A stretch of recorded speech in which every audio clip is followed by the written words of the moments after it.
पंडित दीनदयाल उपाध्याय ग्राम ज्योति योजना के तहत प्रत्येक गांव का विद्युतीकरण करवाए जाने का प्रावधान है। परंतु बड़े अफसोस की बात है, उत्तर प्रदेश के सीतापुर जनपद के रौसा ब्लॉक के ग्राम पंचायत परसिया के गांव केवलिया में ऐसा देखने को नहीं मिल रहा था। आज़ादी से अब तक इस गांव का विद्युतीकरण न होने से समुदाय को बहुत परेशानियों का सामना करना पड़ रहा था। अपने समुदाय की समस्या पर मैंने एक वीडियो बनाया था।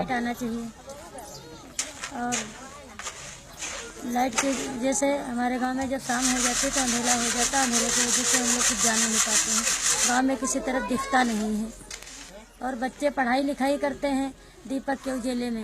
और जब दीपक हम जलाते तो मिट्टी का तेल बाजार से 50 रुपये लीटर लेके आते हैं और मोबाइल भी नहीं चार्ज हो पाता। बाजार को मोबाइल भेजते चार्ज होने के लिए तो 10 रुपये मोबाइल पड़ता है। 120 पड़े होंगे गाँव में, सबको भी दिक्कत है। बिजली आ जाए तो सबको आराम मिल जाएगा। कुछ बच्चे पढ़ लिख जाए। बिजली डीएम को दिया, नहीं कहीं सुनवात नहीं हुई। ब्लॉक में गए थे, कहीं सुनवात नहीं हुई। वीडियो बनाने के बाद इस वीडियो के माध्यम से मैं इस समस्या पर बदलाव ला पाया। मेरी समस्या ये थी कि हमारे गांव में जब से देश आज़ाद हुआ था तब से लाइट नहीं आई। हम लोग और हमारे गांव वाले बहुत प्रयास किए, तभी हमारे गांव में कभी भी बिजली नहीं आई। हमको बड़ी मुसीबत थी, हम लोगों को, हमारे गांव वासियों को बहुत मुसीबत ये थी कि हमारे बच्चे अंधेरे में पढ़ते लिखते थे और हम जब शाम हो जाती थी तब कुछ कर नहीं पाते थे। सब अपने अपने घर में चुपचाप बैठ जाते थे। 50 रुपये लीटर मिट्टी का तेल बाज़ार से लाते थे, उसी से हमारा धीरे धीरे कारोबार चलता था। उसके बाद में ये भी बात हुई कि चोरी चकारी भी बहुत होती थी।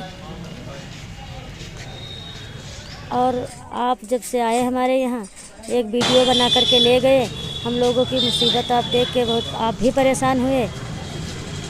वो वीडियो हम लोगों को भी दिखाया गया, आपने दिखाया। उसके बाद हमारे गांव में अब लाइट आ गई है, हमें कोई समस्या नहीं है। लाइट आने से फ़ायदा हमारा ये हुआ कि हमारे बच्चे पढ़ते लिखते हैं, रात भर लाइट रहती है, मोबाइल भी चार्ज हो जाता है। हम लोगों को कोई अब समस्या नहीं, हमें बहुत फ़ायदे हुए। और आपने जो ये हमारे गांव में सबको बताया और वीडियो बनाया, ये वीडियो हम लोगों को दिखाया आपने, ये हम लोगों को बहुत अच्छा लगा। मेरी समस्या थी, जब से मेरा देश आज़ाद हुआ तब से मेरे गांव में लाइट नहीं थी। फिर मैं जब से जानने वाली हुई, पढ़ने लिखने लगी, तब मुझे बहुत दिक्कत होती थी पढ़ाई लिखाई करने में अपनी। फिर मेरी मम्मी बाज़ार से मिट्टी का तेल 50 रुपये लीटर लाती थी, तब डिब्बी जलाती थी तो हम लोग पढ़ते थे।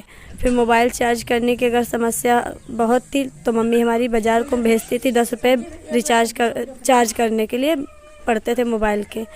मेरे गांव वालों ने इस बात के लिए अधिकारियों से निवेदन किया कि हमारे गांव में लाइट आना चाहिए, लेकिन अधिकारियों ने नहीं सुना। फिर बाद में आप आए तो हमारे गांव में मीटिंग रखी। मीटिंग के बाद आपने एक वीडियो बनाया, वीडियो बनाकर हमारे गांव में लाइट आई। हम लोगों को दिखाया भी। फिर बाद में हमारे गांव में लाइट आ गई। अब हम लोगों को समस्याओं का सामना नहीं करना पड़ता है और हम लोग शांति से रहते हैं। हमारे गांव में चोर डकैतों की अब कोई समस्या नहीं रही। चोर डकैत आ जाएंगे तो हमारे घर में चोरी होगी।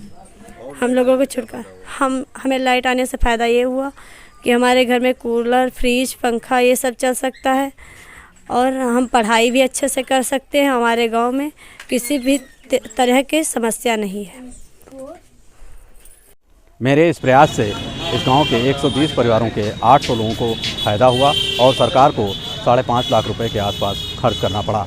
मैं चाहता हूं कि मैं ऐसे ही अपने समुदाय की समस्या को अपने कैमरे के माध्यम से उठाता रहूं, उनको संगठित व जागरूक करते हुए की समस्याओं पर समाधान लाता रहूं।